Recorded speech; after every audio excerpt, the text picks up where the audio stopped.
The Berlin Conference: How Africa was divided without consent. In the heart of Europe, under the cold skies of Berlin in the winter of 1884, a group of powerful men gathered in opulent rooms to decide the fate of an entire continent. Not one African voice was present, yet Africa's future would be determined in their absence. The Berlin Conference, convened by German Chancellor Otto von Bismarck, was the defining moment in what would become one of the most consequential and devastating chapters in world history, the formal partitioning of Africa by European powers. For centuries, Africa had been a continent of thriving kingdoms, diverse cultures, and complex societies. From the rainforests of the Congo to the deserts of the Sahara, Africans had developed trade networks, systems of governance, spiritual philosophies, and sophisticated knowledge systems. But by the end of the 19th century, all of this was cast aside as Europe turned its eyes toward imperial conquest.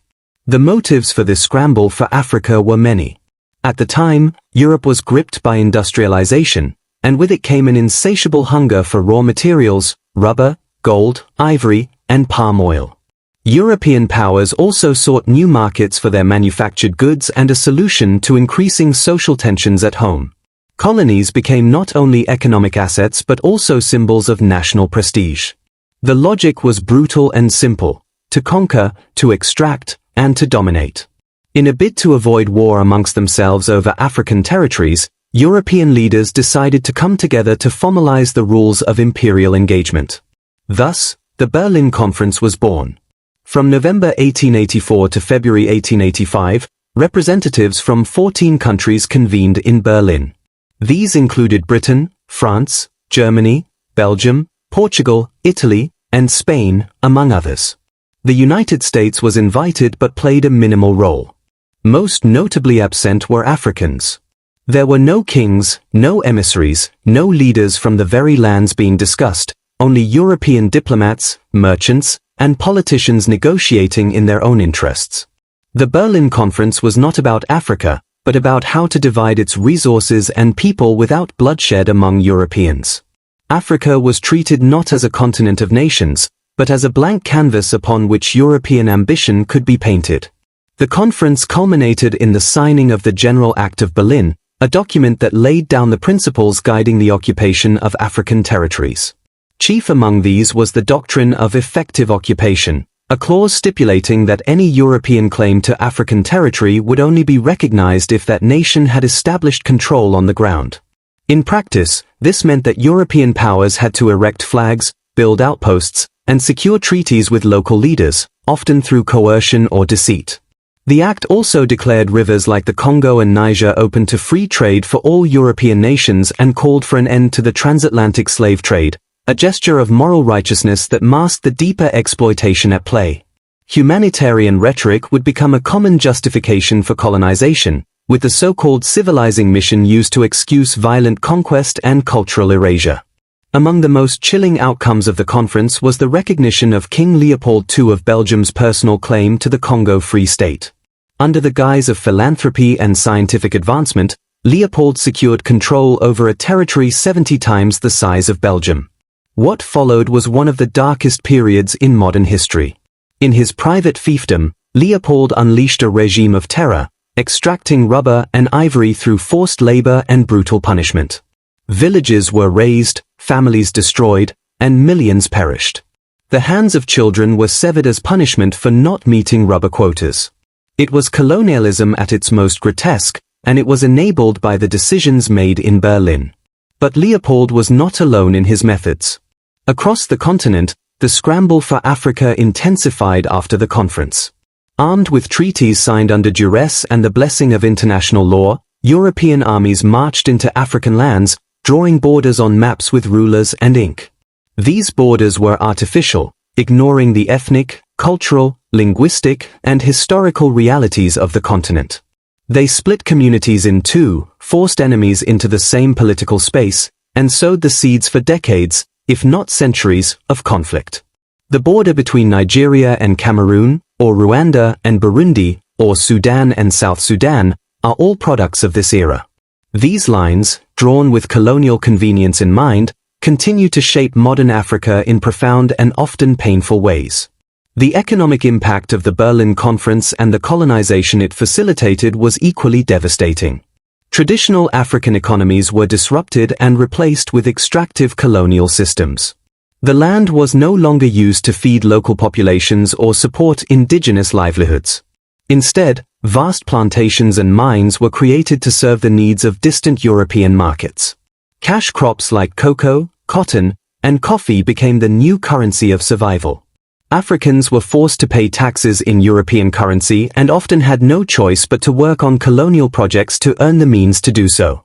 Roads and railways were constructed, not for African mobility or development, but to carry goods from the interior to the coasts, where ships waited to export the continent's wealth abroad. Colonial rule brought with it administrative systems imposed from the outside. European languages became the official tongues, European law the new justice, and European religion the moral compass. Missionaries followed in the wake of soldiers and merchants, establishing schools and churches that simultaneously offered education and cultural indoctrination. Indigenous knowledge systems were dismissed as primitive, African religions demonized as pagan, and traditional governance structures dismantled or co-opted. Identity was reshaped by the colonial encounter. The once diverse landscape of African thought was flattened under the weight of European norms. African names, dress, and customs were replaced with those deemed acceptable by the colonizers. It was a process not only of political domination but of psychological warfare. Yet amid the violence, Africans resisted.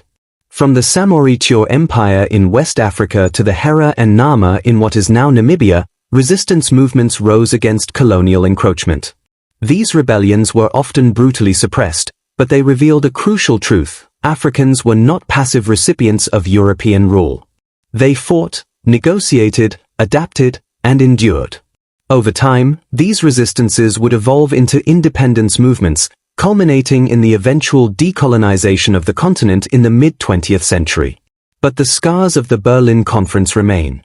The political instability, economic dependency, and social fragmentation that plague parts of Africa today can be traced back to the map drawn in Berlin, where foreign hands reshaped a continent without understanding, or caring about, the people who lived there.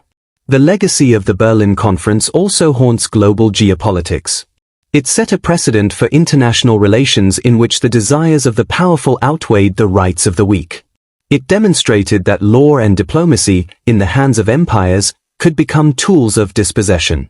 And it reinforced a narrative of African inferiority that would permeate colonial ideology for decades. To this day, the borders drawn in Berlin continue to influence regional politics, trade, and conflict. Countries that share languages, ethnicities, and ecological zones find themselves divided, while others must navigate internal divisions inherited from colonial rule. In recent years, there has been a growing movement to re-examine and confront the history of the Berlin Conference. Historians, scholars, and activists have worked to expose its lasting impact and to amplify African perspectives on this crucial period. Museums have begun to display maps and artifacts that tell the story from the ground up, not just from European archives. Educational reforms across Africa aim to teach children the true story of how their nations came to be, not as accidental creations, but as deliberate impositions. The goal is not merely to remember, but to understand and to heal. Africa is not a victim. It is a survivor. Despite the traumas of colonization, African cultures have endured, adapted, and flourished. The continent today is a mosaic of resilience, creativity, and ambition. But to move forward, the past must be acknowledged. The Berlin Conference was not just a meeting of men in suits. It was the theft of futures, the silencing of voices, and the reshaping of identities. It was, in many ways, the birth of modern Africa, but a birth under duress, marked by loss and injustice. As we reflect on the Berlin Conference, we must ask not only what happened, but why it happened, and who benefited. We must center African voices in telling this story and recognize the agency of those who resisted. We must also examine the structures, economic, political, and cultural, that continue to reflect colonial legacies. To decolonize is not just to remove a flag or change a name, it is to reclaim history, to redraw narratives, and to restore dignity. The Berlin Conference may have taken place in a distant European capital, but its consequences were written into the soil of Africa. It carved boundaries not just on maps, but into the lives of millions. And yet, the story does not end there. Africa endures. Africa remembers.